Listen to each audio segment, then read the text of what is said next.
नमस्कार, सवाल इंडिया में आपका बहुत बहुत स्वागत है। मेरा नाम है अंकित त्यागी और इस वक्त आप एनडीटीवी इंडिया के साथ हैं। अरविंद केजरीवाल, जिन्होंने आज हाईकोर्ट से बड़ी उम्मीद लगाकर कुछ याचिकाएं लगाई थी, उसी खबर से शुरुआत करते हैं। अरविंद केजरीवाल फिलहाल जेल से बाहर नहीं आ पाएंगे। हाईकोर्ट ने अरविंद केजरीवाल की याचिका पर फैसला जो है वो सुरक्षित रख लिया है। अरविंद केजरीवाल के द्वारा अपनी सीबीआई गिरफ्तारी को चुनौती दी गई थी और दिल्ली हाईकोर्ट ने दोनों पक्षों की सुनवाई के बाद फैसला रिजर्व कर लिया है। दिल्ली हाईकोर्ट के जज जस्टिस नीना बंसल कृष्णा ने कहा कि फैसला लिखने में करीब 5 से 7 दिन लग सकते हैं। वहीं अरविंद केजरीवाल की अंतरिम जमानत पर भी अदालत ने अपना फैसला सुरक्षित रखा है, जबकि अरविंद केजरीवाल की नियमित जमानत पर सुनवाई 29 जुलाई को दोपहर 3 बजे तय की गई है। 4.5 घंटे आर्गुमेंट चली है और एट लेंथ कोर्ट ने बहुत पीसफुल तरीके से सारा सुना है। हम लोगों को उम्मीद है, जिस तरीके से 2 ऑर्डर रिजर्व हुए हैं, एक तो इंटरिम बेल पे और एक इलीगल अरेस्ट पे, और जो रेगुलर बेल की हमारी एप्लीकेशन है, रेगुलर बेल के लिए 29 जुलाई रखी है कोर्ट ने। हम लोगों को उम्मीद है कि भी court within week judgment देगा। 4-5 दिन का टाइम उम्मीद है हमारे को, 4-5 दिन के अंदर ऑर्डर आएगा। और हम लोग क्योंकि लॉ अबाइडिंग सिटीजन है, हमने हमेशा कानून पे विश्वास रखा है, तो हम लोगों को बहुत उम्मीद है कि मेरिट पे ऑर्डर आएगा। और मेरिट का मतलब ये है कि अरविंद केजरीवाल जी को बेल भी मिलेगी और ये अरेस्ट भी इलीगल है और इलीगल अरेस्ट है। सीबीआई ने बोला है कि ट्रायल कोर्ट जाना चाहिए था, फिर डायरेक्ट हाई कोर्ट आना। ऐसे बहुत सारे जजमेंट्स हैं, उस चीज़ का हवाला मैंने कोर्ट को दिया है और इसमें कोई नहीं है कि भी हम डायरेक्ट नहीं आ सकते। कानून के अंदर प्रावधान है, उसी के तहत हम सीधा हाई कोर्ट आए। शरद शर्मा मेरे सहयोगी इस वक्त हमारे साथ जुड़ रहे हैं। शरद, अरविंद केजरीवाल को जो उनकी टीम है और पार्टी है, उनको उम्मीद होगी जल्द से जल्द बाहर आए, क्योंकि अरविंद केजरीवाल जब से अंदर हैं तब से पार्टी का कामकाज के ऊपर किस तरीके से संभाला जाए उसके ऊपर कई सवाल है। लेकिन आज बहुत महत्वपूर्ण ये पूरी बहस रही। अभिषेक मनु सिंघवी हाईकोर्ट में उतरे और उन्होंने कुछ महत्वपूर्ण बातें कही, जिसका जवाब भी मिला सामने स्पेशल प्रोसिक्यूटर सिंह साहब की तरफ से। सबसे अहम बात जो अभिषेक मनु सिंघवी की तरफ से रखी गई वो ये थी कि सीबीआई को अरेस्ट करने की कोई ज़रूरत नहीं थी, कोई इरादा नहीं था। सीबीआई ने केवल इसलिए अरेस्ट किया कि कहीं अरविंद केजरीवाल जेल से बाहर ना निकल आएँ, क्योंकि 20 जून को दिल्ली के राउज एवेन्यू कोर्ट, जहाँ पर ये मामला चल रहा है दिल्ली शराब नीति का, उसने अरविंद केजरीवाल को ज़मानत दे दी थी। तो ये इंश्योर करने के लिए कि वो बाहर ना आ जाएं, तो इसलिए ये अरेस्ट किया गया। और इसी को जो अभिषेक मनु सिंघवी हैं वो इंश्योरेंस अरेस्ट कह रहे हैं, यानी कि ये पक्का करने के लिए कि अरविंद केजरीवाल बाहर ना आ जाएं, इसलिए ये अरेस्ट जो है ये की गई थी। इसका जवाब देते हुए सीबीआई ने कहा कि अपना हमारा काम करने का अपना तरीका होता है। हमें 23 अप्रैल को सैंक्शन मिला था अरविंद केजरीवाल को गिरफ्तार करने के लिए, लेकिन उस समय हमने इसलिए गिरफ्तार नहीं किया क्योंकि चुनाव चल रहे थे। उसके बाद 10 मई को सुप्रीम कोर्ट ने अंतरिम जमानत दी। हालांकि गिरफ्तारी पर रोक नहीं थी, लेकिन हमने गिरफ्तारी नहीं की क्योंकि उस समय चुनाव चल रहे थे और अगर हम तब गिरफ्तार करते तो सवाल उठते।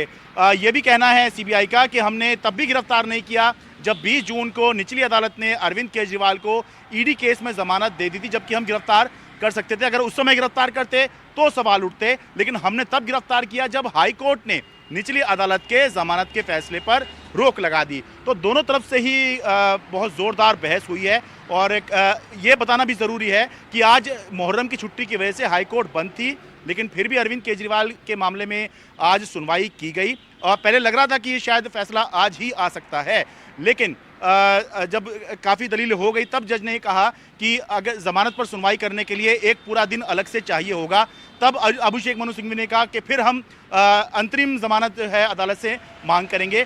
तो फिलहाल अब 5-7 दिन अभी और लगेंगे, क्योंकि अरविंद केजरीवाल का मामला है। जो फैसला आएगा वो आगे संभव है कि आम आदमी पार्टी कोर्ट करती रहे या संभव है कि सीबीआई भी कोर्ट करती रहे, लेकिन अलग अलग हलकों में ये कोर्ट किया ही जाएगा कि किस तरह से अरविंद केजरीवाल को राहत मिली या नहीं मिली, क्यों नहीं मिली। तो इसलिए 5-7 दिन का समय जस्टिस नीना बंसल कृष्णा ने कहा है कि लगेगा। तो 5-7 दिन इंतजार करना होगा, तब पता लगेगा कि दिल्ली के मुख्यमंत्री जेल से बाहर अभी आएंगे या नहीं, या अभी और इंतजार उनको करना पड़ेगा।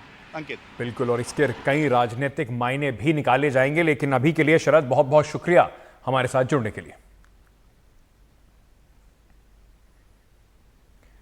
लगातार बात होती रहती है ना कि देश के अंदर बेरोजगारी बढ़ रही है और बार बार ये कहा जाता है कि ऐसा कुछ जो सरकार के समर्थन में है कहते हैं ऐसा नहीं हो रहा, सरकार के जो विपक्ष में है वो कहते हैं कि लगातार बेरोजगारी बढ़ रही है। लेकिन कुछ जीते जागते सबूत कई बार दिखाई पड़ते हैं और उससे आपको समझ में आता है कि देश में बेरोजगारी का आलम क्या है।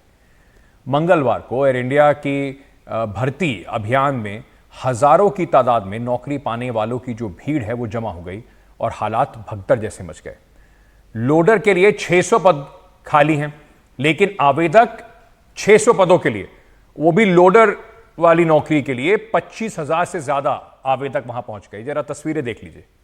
हालात ऐसे थे कि एयर इंडिया की रिक्रूटमेंट एजेंसी के कर्मचारी इस भीड़ को संभाल ही नहीं पा रहे थे, जिसके चलते भगदड़ जैसे हालात बन गए। वहां पर बिना कुछ खाना पानी घंटों तक कतार में हजारों आवेदक, हजारों युवा खड़े रहे और इतनी गर्मी में हजारों लोग जिस तरीके से एक छोटी सी जगह पर थे, कई लोगों की तबीयत भी इससे खराब हो गई।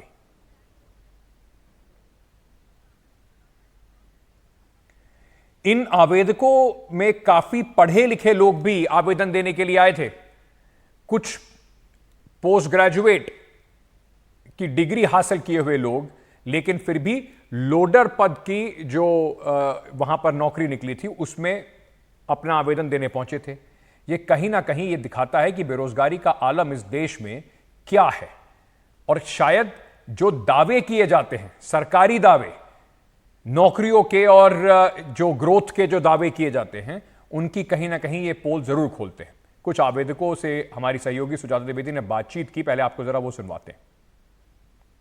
एयर इंडिया द्वारा लोडर्स के 600 पदों की नियुक्ति के लिए 25,000 से ज़्यादा लोगों की भीड़ कल देखने मिली, जहां पर लोग सुबह से लेके शाम तक यहीं पर बैठे थे और जिसके चलते एक स्टैम्पेड जैसी सिचुएशन आ चुकी थी। और ऐसे में एयर इंडिया द्वारा जो अथॉरिटीज़ है उनके द्वारा क्योंकि इस सिचुएशन को हैंडल नहीं किया जा रहा था, तो तमाम जो यहाँ पर लोग आए थे उनके जो डॉक्यूमेंट्स है, जो CV है, वो लेकर उन्हें बोला गया कि वो वापस चले जाए और उनसे बाद में इस पर इंटरव्यू लिया जाएगा।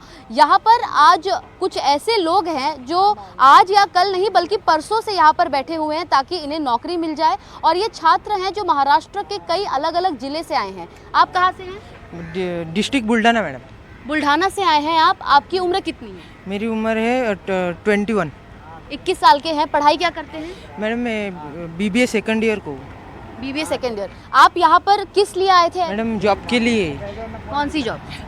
हैंडीमैन के पोस्ट के लिए। अच्छा, और क्या बोला गया था आपको? जॉब के बारे में पता कैसे चला? ऑनलाइन ही पता चला। अच्छा, और जो हैंडीमैन का जॉब आप करने आ रहे हैं उसमें पगार कितनी बताई? मैडम सैलरी बताई गई है 22,530 रुपया पर 3 साल की इंटर्नशिप है। सिर्फ 3 साल की इंटर्नशिप करनी है? ओनली 3 साल की इंटर्नशिप तो है। उसमें कितना देंगे स्टाइपेंड? स्टाइपेंड कितने पैसे देंगे उसमें? मैडम मंथली जो सैलरी है 22,500 बताई गई है ना। हाँ, वो देंगे। कुछ और लोग हैं यहाँ पर जो पिछले कई समय से रुके हुए हैं। आप भी यहाँ पर नियुक्ति के लिए आए थे? कौन से पद के लिए? हैंडीमैन के लिए आए थे। अच्छा, और कल इस भीड़ में आप भी शामिल थे? हाँ जी, हम कल सुबह से नंबर लगाए थे, जबकि हमको टोकन मिला, बाकियों को फॉर्म जमा करके निकाल दिए। आपको टोकन मिला। आप कहाँ से आए हैं सर? राजस्थान से, जयपुर। आप जयपुर से आए हैं सिर्फ इस जॉब प्रोफाइल के लिए? क्या जॉब प्रोफाइल? आगे है जालवर। अच्छा, क्या बताया गया था जॉब को लेकर? जैसे कि अब देखते हैं कि अगर इंटरव्यू वगैरह सही हो गया, जॉब मिल जाती है तो कर लेंगे। और बेरोजगारी तो ज़्यादा ही है ही, इसलिए जो मिल जाएगा। जो हम जलगांव महाराष्ट्र से आए हैं। क्या उम्र होगी आपकी? 28। 28 साल के हैं और जलगांव से आए हैं। क्यों आए हैं? जॉब के लिए। तो नौकरी मिल रही है? अभी तो बुलाए आज इंटरव्यू के लिए। इंटरव्यू के लिए? किस पद के इंटरव्यू के लिए बुलाया आपने? हैंडीमैन के लिए। हैंडीमैन की नौकरी। क्या पढ़ाई की आपने? ग्रेजुएट। ग्रेजुएट हैं। सब ग्रेजुएट और पोस्ट ग्रेजुएट यहाँ पर आ रहे हैं। आपको लगता है कि यही नौकरी है? कहीं आपने कुछ और दूसरा ट्राई नहीं किया? कोई दूसरा ट्राई करके भी नहीं मिलता। हालात देखिए, कितने परेशान लोग कहां कहां से आ रहे हैं हैंडीमैन, लोडर जैसी नौकरियों के लिए, जिसमें काफ़ी शायद जो उनकी क्वालिफिकेशन है वो उससे कहीं ज़्यादा है। एक और जरा तस्वीर आपको दिखाता हूं, अगर आपको लगे कि ये एक अपवाद था। इसी 11 जुलाई को गुजरात के भरूच में एक प्राइवेट कंपनी में नौकरी निकली, तो उसके लिए हजारों नौजवान पहुंच गए। इंटरव्यू के जो एक होटल में जो होना था वहां पर हजारों लोग पहुंचे। इस वीडियो को जमकर वायरल, ये वीडियो आपने देखा ही होगा। इसमें नौजवान धक्का मुक्की करते हुए दिखाई पड़ रहे हैं। यहां तक कि जिस रेलिंग जो जहां पर ये खड़े हुए हैं वो रेलिंग भी टूट जाती है। इसमें कुछ लोग नीचे भी गिर पड़ते हैं। यानी कि नौकरी के लिए देश के अंदर इतनी जबरदस्त मारामार इस वक्त मची हुई है। शिवसेना उद्धव ठाकरे के नेता आदित्य ठाकरे ने एयर इंडिया की इन तस्वीरों का ट्वीट करते हुए लिखा है कि देश में रोजगार का बुरा हाल है। 600 नौकरियों के लिए 25,000 उम्मीदवार आ गए। बीजेपी ने देश के युवा को तबाह कर दिया है। ये उनका हथकंडा है कि हमारे युवकों को रोजगार से दूर रखो और विभाजनकारी गतिविधियों में लगा दो।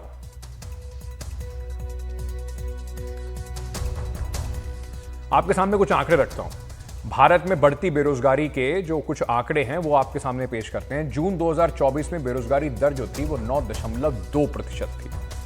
वहीं उससे एक महीना पहले मई 2024 में बेरोजगारी दर 7% थी। महिला बेरोजगारी दर जो है वो 18.5% और महिला बेरोजगारी दर राष्ट्रीय औसत से अधिक है। पुरुष बेरोजगारी दर जो है वो 7.8%।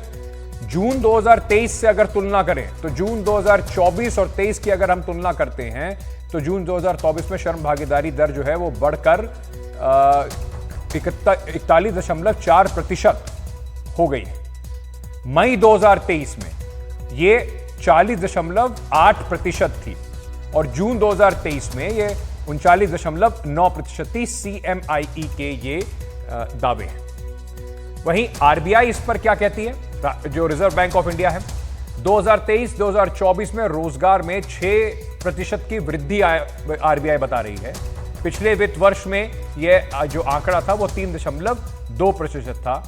लेकिन लोडर की नौकरी, बड़े बड़े लोग कतार में जिस तरीके से खड़े हुए हैं, ये एक काफी चिंता का विषय जरूर है। ये भी आपको बताता है कि युवा जो है वो फिलहाल अपने भविष्य को लेकर कितना हताश है कि वो किसी भी तरह की नौकरी के लिए अपना आवेदन करने को तैयार है। प्रोफेसर अरुण कुमार, वरिष्ठ अर्थशास्त्री, इस वक्त हमारे साथ जुड़ रहे हैं। सर, बहुत बहुत शुक्रिया हमारे साथ जुड़ने के लिए। लगातार एक जंग चली रहती है और खास तौर से अगर आप सोशल मीडिया पर देखें, सरकार का समर्थन में और सरकार के विपक्ष में बेरोजगारी एक बड़ा मुद्दा है। विपक्ष कहता है सरकार नाकाम है और सरकार हमेशा, जैसे आरबीआई का डेटा है और डेटा लाके कहती है कि नहीं, हमारा काम अच्छा चल रहा है। ये तस्वीरें उससे बिल्कुल पलट तस्वीर बयान करती हैं। देखिए, अभी रेलवे की भर्ती के भी बारे में बात कर सकते हैं। 2019 में 35,000 नौकरियों के लिए 1,25,00,000 लोगों ने अप्लाई किया था।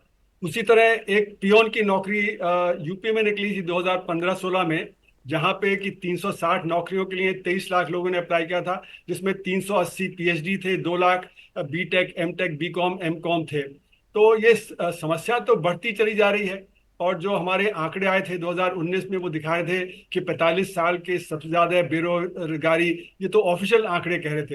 अभी जो आप आंकड़े बता रहे थे वो सीएमआई के आंकड़े थे, तो सरकार वो सीएमआई के आंकड़े नहीं मानती है। वो कहती है कि पीरियोडिक लेबर फोर्स सर्वे जो सरकार का आता है उसके अनुसार वो चलते हैं। तो वो जो आंकड़े आ रहे हैं उसी को आरबीआई ने इस्तेमाल किया है। आरबीआई के आंकड़े कोई इंडिपेंडेंट आंकड़े नहीं है। वो उनका जो आंकड़े आ रहे हैं, जिसको KLEMS रिपोर्ट बोला जाता है, वो KLEMS जो रिपोर्ट है वो जो सरकारी आंकड़े हैं रोजगार के, उनका इस्तेमाल करके प्रोडक्टिविटी निकालती है। वो ये नहीं बताती कि कितना रोजगार पैदा हुआ। रोजगार पैदा होने के लिए तो हमको PLFS में जाना पड़ेगा या हमको जो CMIE में जाना पड़ेगा। और इस समय जो CMI के आंकड़े हैं और जो PLFS के आंकड़े वो बता रहे हैं कि सबसे ज्यादा बेरोजगारी महिलाओं में है और शिक्षित नौजवानों में है जी। तो ये जो हमारे शिक्षित नौजवान हैं जो PhD कर लिए और पियोन की नौकरी के लिए अप्लाई कर रहे हैं, या रेलवे में जो वो नॉन टेक्निकल पोस्ट के लिए 1 करोड़ लोग अप्लाई कर रहे हैं, या अभी जैसे कि जो पुलिस की भर्ती यूपी में, उसके लिए 46 लाख लोगों ने अप्लाई किया 60,000 नौकरी के लिए। तो सब ये शिक्षित नौजवान हैं जिनको काम सही नहीं मिल रहा है। और इसमें हमको डिस्टिंग्विश करना पड़ेगा, फर्क करना पड़ेगा। एक तो नौकरी होती है और एक काम होता है। बिल्कुल। जब लोगों को नौकरी नहीं मिलती है तो कुछ ना कुछ काम कर लेते हैं। वो अपने आप से कुछ खोमचा लगा लेंगे, वो कुछ सब्जी बेच लेंगे, कुछ वो और जो रिक्शा चला लेंगे या कुछ इस तरह का काम कर लेंगे जहां पे कि पगार बहुत कम मिलती है।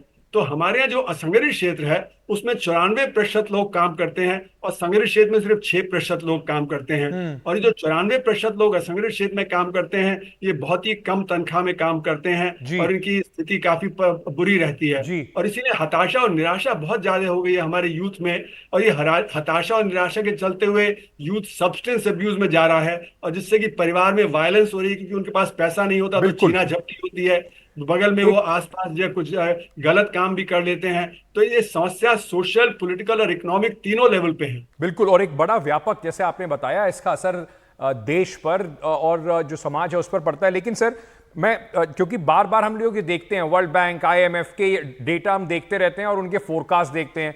भारत की जो GDP है वो सबसे बढ़िया तरीके से बढ़ेगी, फास्टेस्ट GDP होगी बाकी देशों में, 7%, 8%, 6.9%, इस तरीके के आंकड़े लगातार हमारे सामने आते हैं। तो एक इंप्रेशन ये जाता है कि इकोनॉमी, जब अर्थव्यवस्था इतना अच्छा कर रही है तो नौकरियां क्यों नहीं निकल पा रही हैं? इन दोनों में कहां पर जो है वो समन्वय नहीं बैठ पा रहा है? देखिए, जो हमारे आंकड़े आते हैं उसमें असंगठित क्षेत्र के आंकड़े अलग से नहीं आते हैं। हम ये मान लेते हैं कि जिस प्रकार से हमारा संगठित क्षेत्र चल रहा है उसी प्रकार से असंगठित क्षेत्र चल रहा है। लेकिन संगठित क्षेत्र तो अच्छा कर रहा है पैंडेमिक के बाद, लेकिन असंगठित क्षेत्र में बराबर गिरावट हो रही है क्योंकि उसको 4 बड़े झटके लगे हैं 2016-17 से। एक तो नोटबंदी का लगा, फिर GST जो स्ट्रक्चरली सही नहीं है, फिर NBFC क्राइसिस 2018 में आया और उसके बाद फिर पैंडेमिक और लॉकडाउन में। तो ये 4 जो बड़े झटके लगे हैं उससे आपको जो खबर मिल रही है, जैसे कि ट्रेड सेक्टर है वहां पे ई-कॉमर्स तो 20-30% बढ़ रहा है, लेकिन जो नेबरहुड जो बगल में हमारे स्टोर है उसका जो काम गिर रहा है। उसी तरह FMCG सेक्टर है, लेदर गुड सेक्टर है, टेक्सटाइल सेक्टर है, वहां पे जो असंगठित क्षेत्र है वो गिरावट पे है, संगठित क्षेत्र आगे बढ़ रहा है। तो एक गिरते हुए सेक्टर को हमारा डेटा जो बढ़ते हुए सेक्टर से दिखाता है।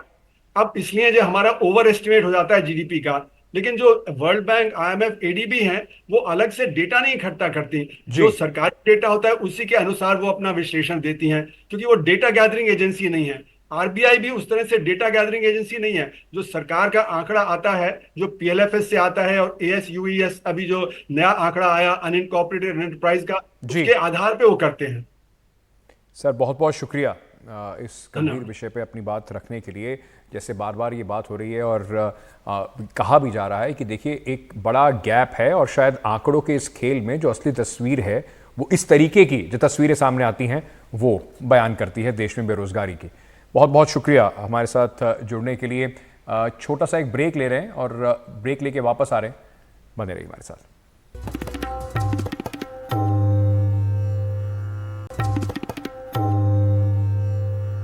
उत्तर प्रदेश के बीजेपी अध्यक्ष भूपेंद्र चौधरी ने प्रधानमंत्री नरेंद्र मोदी से उत्तर प्रदेश की राजनीतिक घटनाक्रम पर 1 घंटे तक मुलाकात करके उन्हें लोकसभा चुनाव पर जो फीडबैक है वो दिया।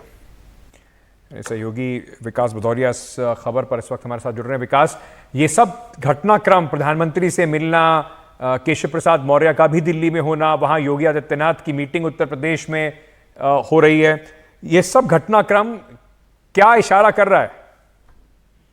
देखिए, आपको याद होगा कि जब उत्तर प्रदेश की राष्ट्रीय प्रदेश कार्यकारिणी की बैठक हुई थी उस समय तमाम विधायकों ने और मंत्रियों ने सरकार और संगठन के बीच तालमेल की कमी की बातें कही थी।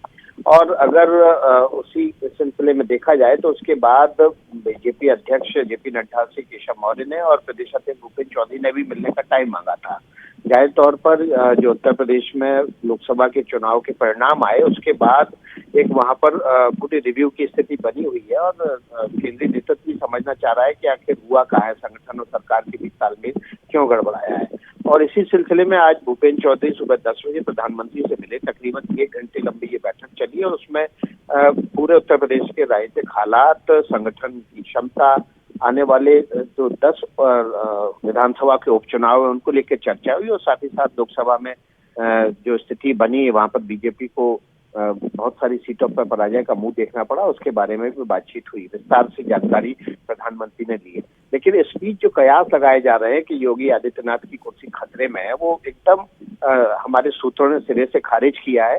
सरकार और संगठन में वहां तालमेल जरूर, उसमें कुछ असंतोष है और उस असंतोष को न केवल पार्टी की तरफ से बल्कि सरकार की तरफ से भी उसको एड्रेस करने की कोशिश की जा रही है और इसी सिलसिले में बैठकों का दौर चल रहा है। विकास, बहुत बहुत शुक्रिया इस जानकारी के साथ जुड़ने के लिए। वहीं उत्तर प्रदेश में विधानसभा उपचुनाव को लेकर मुख्यमंत्री योगी आदित्यनाथ ने आज एक अहम बैठक की। बैठक में 10 विधानसभा सीटों पर होने वाले उपचुनाव के प्रभारी बनाए गए मंत्री शामिल रहे। बैठक के बाद मंत्री स्वतंत्र देव सिंह ने कहा कि बैठक में 10 सीटों पर होने वाले उपचुनाव पर बातचीत हुई और साथ ही बाढ़ की स्थिति और विकास योजनाओं को लेकर भी चर्चा हुई। लोकसभा चुनाव में 9 विधायकों के सांसद बनने के बाद उनकी विधानसभा सीटें जो हैं वो खाली हैं, जबकि सीसामऊ की सीट समाजवादी पार्टी के विधायक इरफान सोलंकी को 7 साल की सजा होने के बाद खाली हुई। जिस सीटों पर उपचुनाव होने हैं उसमें सीसामऊ के अलावा कटहरी, मिल्कीपुर, ये मिल्कीपुर वही सीट है जहां से अवधेश कुमार जो फैजाबाद से सांसद हैं उनकी सीट है। करहल अखिलेश यादव की सीट, फूलपुर, मंझवा, गाजियाबाद, मीरपुर और साथ ही साथ कुर्दंगी और खैर सीट भी है।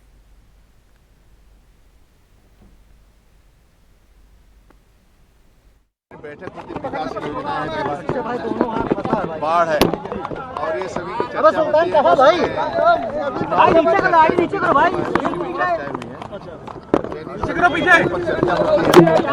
सरकार क्षेत्र का डेवलपमेंट है, आगामी 10 और 10 के 10 इतना, इसलिए उस पर भी चर्चा हुई। 30 ऐसे मंत्री हैं जिनकी ड्यूटी लगाई गई थी उन 10 विधानसभा सीटों पर जहां पर उपचुनाव होने वाले हैं। 13 कैबिनेट और 17 राज्य मंत्री, ये सभी मंत्री उन इलाकों में गए जहां पे चुनाव होना है, कार्यकर्ताओं से मिले, लोगों से मिले और एक रिपोर्ट तैयार की। मुख्यमंत्री ने उन सीटों पर क्या समीकरण रहेगा, क्या कौन जिताऊ प्रत्याशी हो सकता है, किस तरीके से तैयारी की जाए, इन सब को लेकर के बात करने के लिए आज एक बैठक बुलाई थी। बैठक लगभग 1.5 घंटे चली और इस बैठक के बाद जो मंत्री हैं जिनकी ड्यूटी उन विधानसभा सीटों पर लगाई गई है वो मंत्री जाएंगे, हफ्ते में 1 से 2 दिन उन इलाकों में रहेंगे, कार्यकर्ताओं से मिलेंगे, विकास कार्यों का जायजा लेंगे। ये उन रूटीन कामों से थोड़ा अलग होगा क्योंकि जो उपचुनाव होने हैं वहाँ पर बीजेपी इस बार कुछ बेहतर करना चाहती है, क्योंकि जो लोकसभा चुनाव में संदेश गया उस संदेश ये गया कि लोग नाराज हैं। ऐसे में जो उपचुनाव है अगर उसके परिणाम अच्छे आते हैं तो बीजेपी ये मैसेज लोगों में देने में कामयाब हो जाएगी कि नाराजगी लोगों की नहीं थी। और बीजेपी एक जो नैरेटिव, अभी मैं दयाशंकर सिंह से बात कर रहा था जो कि योगी सरकार के मंत्री, उन्होंने कहा कि एक भ्रम फैलाया गया संविधान को लेकर के और उसी भ्रम की वजह से बीजेपी भी उस भ्रम को नहीं समझ पाई और जनता भी, और इस वजह से लोगों ने विपक्ष को कुछ वोट दे दिए और एक बार जीत गए। उनका ये कहना है कि काठ की हांडी है और काठ की हांडी बार बार नहीं चढ़ती है, तो लोकसभा चुनाव में जो हुआ वो हुआ, लेकिन आने वाले जो चुनाव है उसमें जनता बीजेपी के साथ रहेगी। ये दावा योगी सरकार के मंत्रियों का है और इसीलिए जो इलाके हैं जहां पर उपचुनाव होने हैं वहां पे ये मंत्री जाएंगे, संवाद स्थापित करेंगे और कोशिश इस बार होगी कि 10 में से 10 सीटें, ये दावा भी दयाशंकर सिंह कर रहे हैं कि हम 10 में से 10 जीतेंगे। वहीं समाजवादी पार्टी के अध्यक्ष अखिलेश यादव ने इस पूरे मौके पर जो बीजेपी में उठापटक चल रही है उस पर निशाना साधते हुए कहा कि बीजेपी के भीतर कुर्सी की लड़ाई से जनता परेशान है।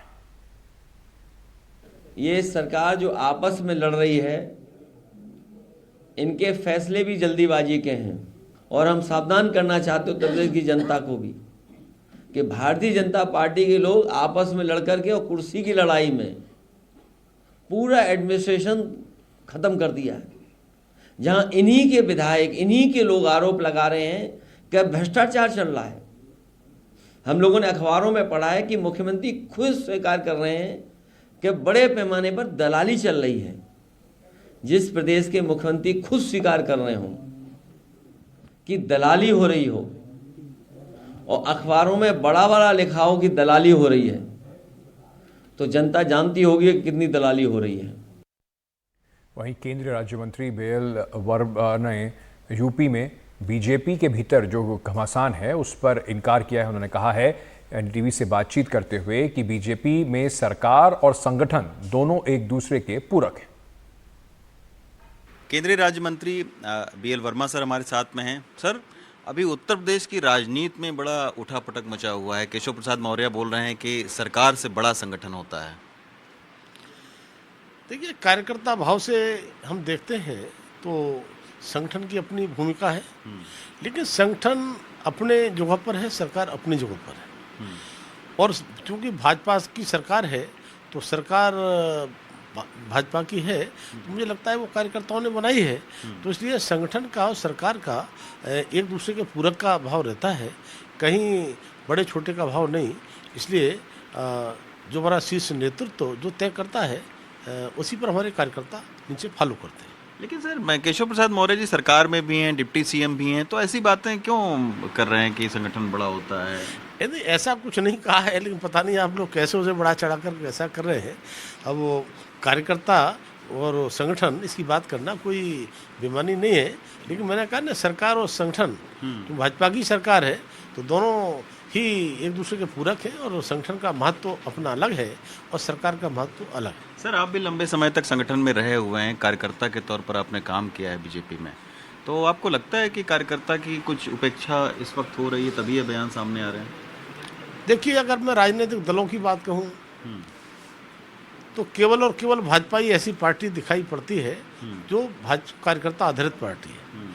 कभी कम्युनिस्ट कार्यकर्ता आधारित पार्टी मानी जाती थी, तब मैं कहूँगा कि संगठन कहीं है तो केवल भाजपा के अंदर है, और बूथ से लेकर के राष्ट्रीय स्तर तक का संगठन कहीं है तो भाजपा का है। और भाजपा में भाजपा जैसे देवतुल्य और निष्ठावान कार्यकर्ता किसी पार्टी में आपको मिलने वाले नहीं है, और 365 दिन निस्वार्थ भाव से जो काम करता है वो केवल और केवल भाजपा का कार्यकर्ता ही काम करता है। तो भाजपा कार्यकर्ता कभी निराश नहीं होता और लगातार वो आगे बढ़ने की प्रेरणा लेता है अपने नेतृत्व से और आगे बढ़ता है। सर एक आखिरी सवाल है बस कि अभी कई सारे बीजेपी के विधायकों के भी ट्वीट फेसबुक पर भी उन्होंने लिखा है, और साथ में समाजवादी पार्टी ने भी आरोप लगाया है कि सरकार में सब कुछ ठीक नहीं है, एक दूसरे से टकराहट चल रही है। देखिए, जहाँ तक बड़ा परिवार होता है तो हो सकता है कि कहीं कुछ अपनी तरफ से उन्होंने समझ से बोला हो, लेकिन मैंने देखा है कि मीडिया भी कुछ बड़ा चढ़ा करके पेश उन चीज़ों को करता है। लेकिन जहाँ तक समाजवादी पार्टी की बात आप करते हैं तो समाजवादी पार्टी वो पार्टी जिसका नाम समाजवादी और पार्टी पूरी परिवारवादी, वो क्या जाने संगठन की रीति नीति क्या होती है, तो कम से कम वो संगठन की रीति नीति समझे जाने, उसके बाद में भाजपा के ऊपर उंगली उठाए। शुक्रिया सर हमसे बात करने के लिए। शेख मोमिन के साथ रवीश रंजन शुक्ला, एनडीटीवी इंडिया।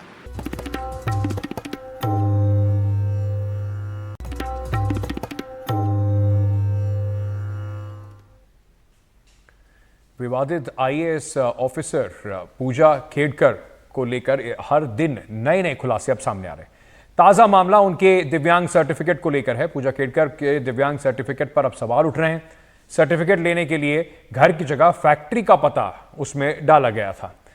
जरूरी आधार कार्ड की जगह पूजा की अर्जी में राशन कार्ड लगाया गया। आवेदन में पूजा ने अपनी आमदनी 5 लाख दिखाई। कार्ड में पूजा को 7% दिव्यांग दिखाया गया है। सरकारी लाभ के लिए 40% दिव्यांगता जरूरी होती है। राज्य दिव्यांग आयुक्त ने जांच के लिए चिट्ठी लिखी है। पूजा की ट्रेनिंग पहले ही रोकी जा चुकी है और उन्हें मसूरी में लाल बहादुर शास्त्री अकेडमी में वापस बुलाया गया है। वहीं पूजा खेड़कर के पिता दिलीप खेड़कर की मुश्किलें भी बढ़ सकती हैं। खेड़कर जब महाराष्ट्र पोल्यूशन कंट्रोल बोर्ड के डायरेक्टर थे उस वक्त उन पर भ्रष्टाचार के आरोप लगे थे। अब उनकी भी जांच एंटी करप्शन जो डिपार्टमेंट है उसके द्वारा शुरू कर गई है।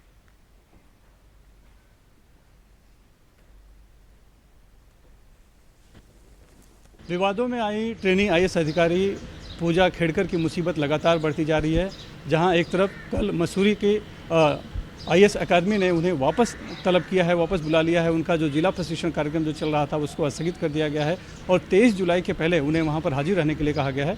वहीं अब पता चल रहा है कि जो उनके ऊपर सवाल उठ रहे थे कि उन्होंने आईएएस बनने के लिए ओबीसी का प्रमाण पत्र का इस्तेमाल किया और साथ ही दिव्यांग सर्टिफिकेट का इस्तेमाल किया था, वो गलत तरीके से इस्तेमाल हुआ था। लेकिन अब तो पता चल रहा है कि जो दिव्यांग का सर्टिफिकेट उन्होंने लिया था वही गलत तरीके से लिया गया था, क्योंकि उन्होंने जो अर्जी लगाई है उसमें आधार कार्ड लगाना जरूरी होता है, लेकिन वहाँ पर राशन कार्ड लगाया गया है। और राशन कार्ड में जो पता दिया गया है वो पता प्लॉट नंबर 53 जो पिंपरी चिंचवड़ है, वहाँ पर अब पता चल रहा है कि वहाँ पर घर न होकर बल्कि एक फैक्ट्री है। दूसरे उन्होंने उसमें अपनी इनकम जो दिखाई है सालाना आय वो 5 लाख के करीब दिखाई है, जबकि उनकी करोड़ों की संपत्ति है जो जानकारी मिली है। और तीसरी बात है कि आधार कार्ड बहुत ज़रूरी होता है, लेकिन वहाँ पर उन्होंने राशन कार्ड लगाया है और उसमें जो डिसेबिलिटी का जो प्रमाण पत्र मिला है उसमें सर्टिफिकेट भी है जो है वो सिर्फ 7% है, जबकि जो जानकारी है कि अगर सरकारी में कुछ छूट मिलनी है या फिर उसका लाभ लेना है तो 40% से ज़्यादा दिव्यांगता का प्रमाण पत्र होना चाहिए, वो भी नहीं है। लिहाजा अब उस प्रमाण पत्र पर भी सवाल उठ गया है और जो दिव्यांग आयुक्त हैं उन्होंने इसकी जांच का आदेश दिया है। पुणे पुलिस कमिश्नर को पत्र लिखा है और कहा है कि इसकी जांच की जाए, अगर ये फर्जी पाया जाता है तो जो लोग भी इसमें शामिल हैं उनके खिलाफ FIR दर्ज की कार्रवाई भी की जाए।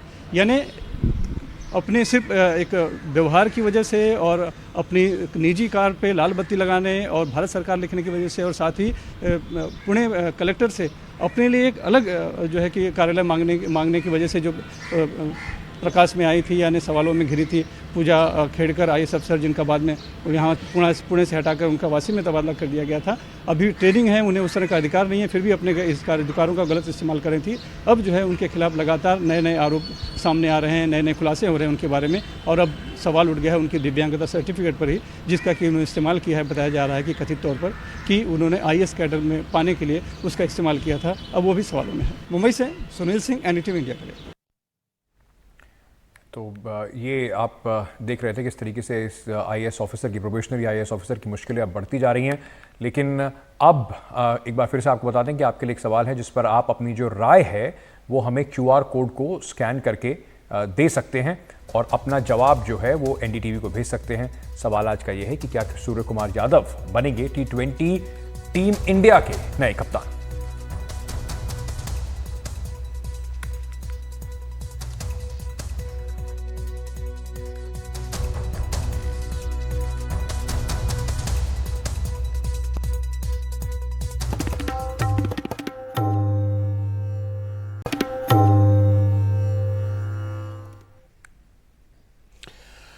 और सबसे बड़ी अब सवाल जो है भारतीय क्रिकेट को लेकर के ये पूछा जा रहा है कि T20 का कप्तान कौन होगा। T20 की अगली सीरीज जो है वो श्रीलंका में खेली जानी है।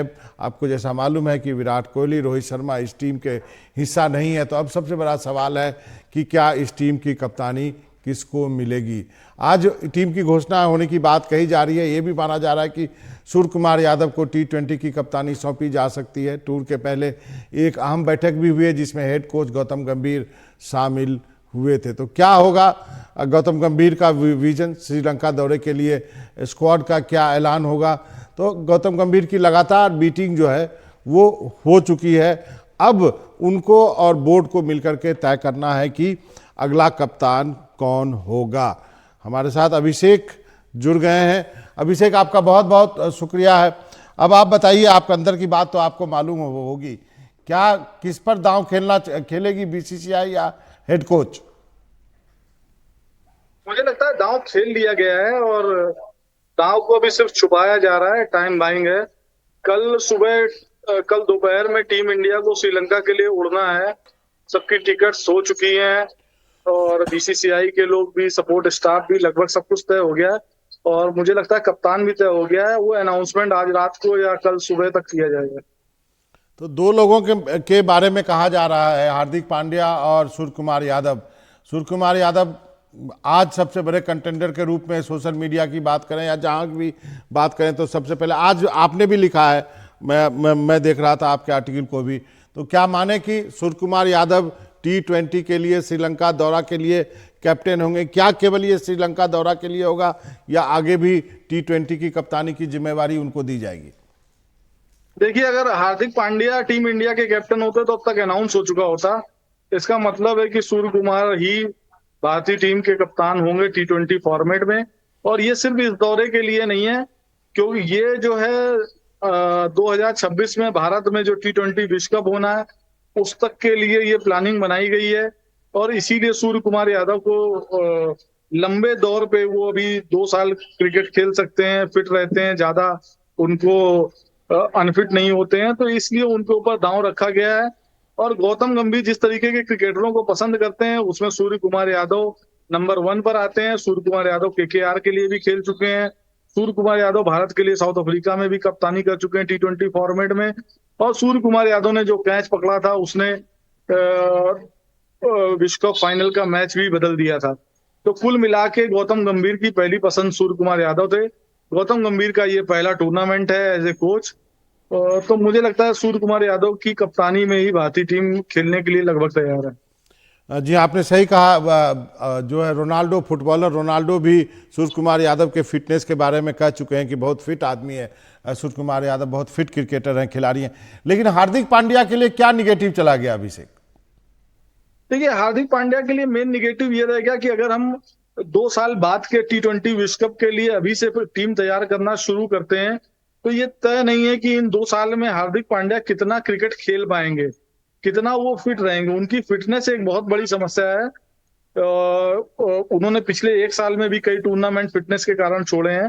तो जब आप लंबा कुछ तय करते हैं तो उसके लिए आपको उस लंबी रेस का घोड़ा भी चाहिए होता है। हार्दिक पांड्या के खेलने में कोई प्रॉब्लम नहीं है, हार्दिक पांड्या के खेल में कोई प्रॉब्लम नहीं है। हार्दिक पांड्या जैसा ऑलराउंडर भी शायद ही आपको मिले। लेकिन एक बात हुई गंभीर के आने से, गंभीर कड़े फैसले लेने के लिए जाने जाते हैं। गंभीर कहते हैं कि अगर आपको प्राइस चाहिए तो आप फिर मेरे ऊपर छोड़ दीजिए, मैं फैसले लूंगा। तो उसी तरीके उन्होंने कहा कि हम सूर्य कुमार यादव को कप्तान बनाना चाहते हैं क्योंकि वो लंबी रेस के घोड़े हैं।